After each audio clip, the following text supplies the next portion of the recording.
What's up, YouTube? I'm at the Glen Echo Aquarium here in Maryland. This is the closest thing to an aquarium we have here in Maryland. Oh, in Gaithersburg, of course, we got the National Aquarium in Baltimore, but I'm going to start off here. Let's start off with this awesome animal here. It's one of my favorite turtles, the yellow-bellied slider. Believe it or not, these guys are illegal in many areas of the world, just like the red-eared slider. These guys are actually native to Maryland. So these guys are called sliders because they will slide off. As you can see, they're called yellow belly because they have a yellow belly. You see the beautiful, beautiful turtle. His name is Jackson. We also got a little catfish over there. Yeah, I haven't paid it. I'm not sure where to go. Yes, I know. Catfish over there. There's a catfish. Got a few fish. These guys are carnivorous, they eat worms and stuff, but I think this is such a cool way to start the tour. Cool animal here. So here we've got a few sunfish. These guys are very much native to the creeks of Maryland, so this side is all freshwater. You guys know how much I love freshwater fish. I love sunfish. Look at all the colors on these guys. These guys are very common amongst anglers here. I'm not a big fan of eating fish. It's supposed to be an American eel in here, but unfortunately I don't know where he is. But American eels, believe it or not, can smell using their entire bodies. It's like they can smell using their whole bodies, which I think is so cool. I don't know where that little bugger is. So here we got a few spots, skilletfish, and mummikongs. Spotfish are right there. Look at those cool stripes. I don't know why they call them spotfish because they got stripes instead of spots. Here we got a few naked gobies, striped blennies, and minnows. These guys are pretty much at the bottom of the food chain here in the environment. These guys would play the part of. These guys would often be predators, prey for other animals like fish. It's like big, larger fish, sharks, rays. Even us, some people like to eat these fish. I don't know if they're good eating or not, but it's kind of cool. What's the state reptile of Maryland? We're looking at him right here. This is a diamondback terrapin, the official mascot of the University of Maryland. What makes these guys interesting is come on, will you hold still? Come on, hold still. So, unfortunately, I don't know why he's not staying still. He's actually excited to see me. I'm excited to see you too, bud. These guys are one of the few turtles I can tolerate salt water. That's not a sea turtle. These are the only ones I can. They live in brackish water, and the top of their noses here, they would have salt excretion glands. Salt excretion glands. Sorry, I don't know why I'm talking so weird, but these guys are pretty cool. So here we've got our long-nosed gar. These guys are native to Maryland. This is one of the. It's about as big as they get. This is a really cool fish. Kind of cool fish here. I love their beaks. They can go into deep crevices to hunt for mollusks and small fish. So got a few white perches and bluegills here. I love these kind of fish that are native to the state of Maryland. Kind of cool, to be honest with you, to see the stuff here. Certainly not a native animal to Maryland. You do get sharks in Maryland, but they're not just like this. This is a banded shark. Cat shark, native to Southeast Asia. These guys are really cool. Great sharks for home aquariums. Oftentimes when you have a shark, you want to have radius aquariums, but these guys are pretty often... Keep pointing at me. Yeah, mind your business. But I think it's kind of cool to see this animal here, even though it's not native to Maryland. So, Maryland is known for crabs. This is the blue crab, which is native to the state of Maryland, and this is the Maryland state crustacean. You guys know I'm not a fan of crabs. I don't like, because I'm just not a fan of bugs, but I've held a few scorpions. Hopefully maybe soon I'll hold a crab one day, but that's not likely anytime soon. But I think it's pretty cool to see. You guys know I'm allergic to seafood, but a lot of people love to eat crabs. And Maryland is known for having good crab cakes. We've got a few more mummikongs. These guys are the first fish to ever go into space, which I think is kind of cool. These guys are pretty small. Got some striped hermit crabs. I'm not a fan. Oh, there's a spider crab. You guys know I don't like spiders, bugs in general. But oh, there's a hermit crab over there. Dun, dun, dun. And here we've got this is a flounder we got here. This is a summer flounder, which is native to the Chesapeake Bay. These guys are, as on the one side of their bodies, they would bury themselves up, and then as a fish would come by, they would snap it up. You see, we got a big puffer here, striped burrfish, big puffer. You guys know how much I love puffer fish. These guys really have good personality. These guys can learn their owner's appearance, which I think is so cool. And here we got a toadfish.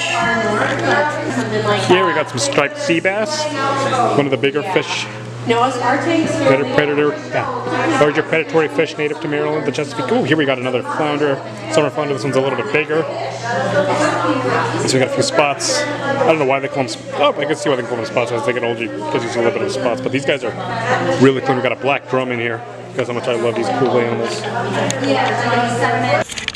Alright, so that's going to wrap it up. Thanks for watching, guys. Have an amazing night. God bless. So I'm going to go look around for a bit and see what else I can find here. This is kind of a okay place. It's pretty cool. But if you're looking for something to do on a Saturday, I definitely recommend this place to come visit for like half an hour. It's worth it. So have a good night. God bless. What's up, YouTube? Ethan from EAB Reptiles. I'm at the Maryland Reptile Farm Show here in Frederick, Maryland. Let's go look at some animals. First snake I had to show you guys is this beautiful banana calico pinstripe spider, also known as a banana calico spinner. The monkey pushed over there. Albino cinnamon, I'll show you guys that in a minute. But this is a really good snake. I love how calico and spider mix together very well. It's like a high white animal, makes it whiter. The truth is I love ball pythons. Cool way to start the ball pythons. If you guys want to reach out to City Balls, link is going to be in the description for their stuff. This is one of the most beautiful ball pythons I've ever seen. Alright, so here we've got a pastel GHI Enchi. And head for ghosts. It's head for the hypo gene. I prefer calling them hypos, even though they're called ghosts, but hypo is the more correct term, to be honest. GHI means gotta have it, and this is one of my favorite genes. GHI, pastel mixed together well. You add luster to the snake's gonna be even brighter. I love pastel ball pythons, and I love seeing it with the GHI. This is one of my most beautiful ball pythons I've seen here so far. These happens to be lychee geckos, Lycianus ridiculous, yeah. One of my favorite geckos. This is the largest species of gecko. These guys are found in the islands of New Caledonia. You got different varieties. These guys are just incredible animals here. These are the hampers. Oh, so these are hampers. So these are a bonded pair, 2008. Believe it or not, these are actually cheaper in South Africa than they are here in the US, believe it or not. But of course the rand is weaker. But these are really cool lizards if you guys are looking for the gecko. But these are not for beginners. They are for intermediate keepers. This is the bridge between toke geckos, which are known to be nasty, but this is they give you an opportunity to learn about how they behave. But these are some of my favorite geckos. You guys want a cool gecko, but you have the experience, a lychee could be for you. A snake I rarely see these days. This is the genetic stripe ball python. This is the stripes right here. So genetic stripe is a recessive trait. I don't know who produced it, but this is one of my favorite traits. My favorite recessive traits is genetic stripe. It's really like the dark pattern here, the stripes here. Recessive trait again, cool ball python. Looking for a cool gene, genetic stripe could be for you. I'm at my good friend Christina's place. She's got some amazing jumping spiders. You guys know I'm not a fan of spiders. Jumpity spiders, link for Facebook's gonna be in the description. If you guys are looking for cool arachnids, I'm not a fan of spiders. These guys do eat dubia roaches and all that stuff, but look how cool they are. Different colors and patterns. This is a spot nose pinstripe Mojave. Jonathan from Prehistoric Pythons showed the snake. This is one of the most beautiful ball pythons. This is one of my favorite spot nose. I love Mojave. Believe it or not, is linked to the white snake spot nose. We got a Powerball, which is even cooler. You guys remember on that video when I did that tribute to Brian Barczyk at Repticon.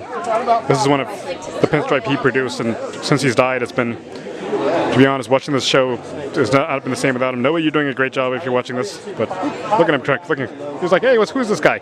Look at him, just look at how close he is to my hand right here. I love ball pythons. This is one of my favorite snakes. So this is a black pastel bamboo spot nose. One of my favorite traits, like I said, how much I love spot nose. It's in shed though, so it doesn't have the best colors, but it's still beautiful nonetheless. Bamboo is linked to the white snake. Like I said, Enchi is pretty cool. Black pastel, unfortunately, super black pastel can be lethal from time to time, but other than that, it's still a pretty cool snake. I love it's kind of black pastel and bamboo mixed together very well. It's like a mix of dark and light.